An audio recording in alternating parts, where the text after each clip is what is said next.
Hey, what's up guys, OSJ here with a quick video just to get a general consensus on what people think of the forthcoming Amiga A500 Mini, which was announced yesterday.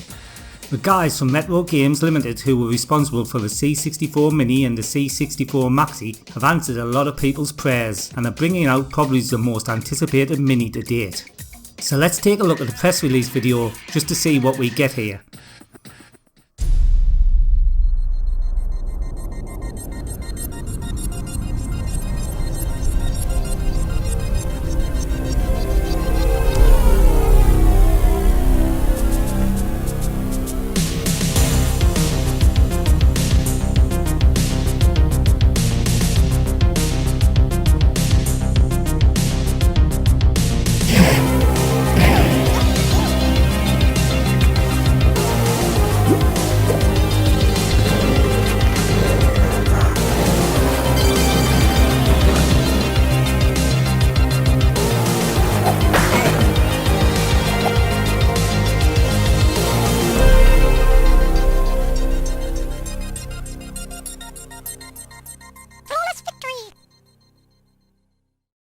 Okay, that's the video, and on the website we can see what's in the box, which may I say is very nice and nostalgic. We get the mini system with 25 built-in games, authentic looking USB tank mouse, and precision gamepad, which I think looks like it's loosely based on the CD32 controller. HDMI cable to connect to your TV, which for the original A500 was a bit of a ball ache to do, and a USB-C power adapter.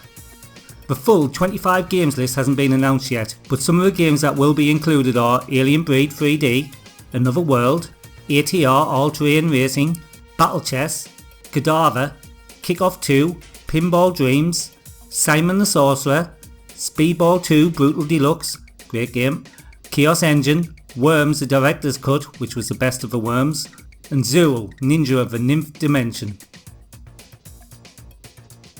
The site also says that it won't only play games that were native to the A500 but also AGA games, but there's nothing saying whether in the future it could support CD32 and CD-TV, which is probably a possibility, especially as it's stated that the firmware is upgradable. So let's look at the pros and cons of this system from what we have seen so far. No messy emulator setups, and believe me, although I love WinUAE, it can be the most convoluted setup ever when you are trying to set up WHD load etc. So the fact that this comes pre-installed with WHD load support is definitely a good thing, especially for people who are a little bit less tech savvy. The ability to save and resume your progress at any time will also be a welcome addition for people who had this system back in the day. It outputs at 720p, which for anyone who has an A500 like myself is definitely a plus, as at the moment I have got mine going through a custom made SCART adapter through to a HDMI upscaler, which wasn't cheap, to connect through HDMI. The ability to scale a picture will please some people, and also the CRT filters, although to be honest I like my Amiga picture as crisp as I can get it. The ability to sideload your own games and WHD support is a massive plus for this system, especially with it only coming with 25 games. And lastly, the upgradable firmware. I think that this will almost certainly be able to support CD32 games, assuming it's using WinUAE architecture somewhere in the background. Okay, so let's move to the cons. And let's start with the elephant in the room first, as it's listed as a software feature, the virtual keyboard and USB keyboard support.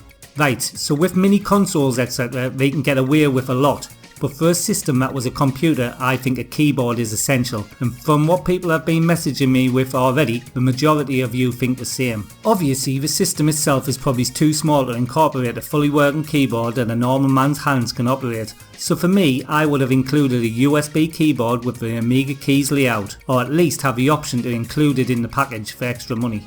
Another con for me, and this is partly down to the fact that the keyboard isn't included, is the price. I think £119 for what it is might be a little steep and put people off. I mean, you could probably find a real A500 for that and install a Gotek. Yeah, you would have to mess about with adapters etc and wouldn't have the AGA support, but hey, nostalgia is real and there is nothing like a real system to bring the memories flooding back. Weighing up all the pros and cons, I think my initial thoughts about the system are that it's a welcome addition to the Mini family, and one for a lot of people will be a breath of fresh air as they haven't got the room or struggle to emulate the real Amiga. What I want to know is, what do you lot think about this system? Are you excited? Will you be buying one? What is making you want one and what is putting you off? Let me know your thoughts in the comments below. Hopefully I will get one of these to review properly closer to the release time, which at present is early 2022. Please remember to drop this video a like and subscribe to my channel for more great retro content. And if you want to support me on Patreon like these diamonds going up your screen, be sure to get on over to my Patreon channel. Till next time, this is OSG signing out.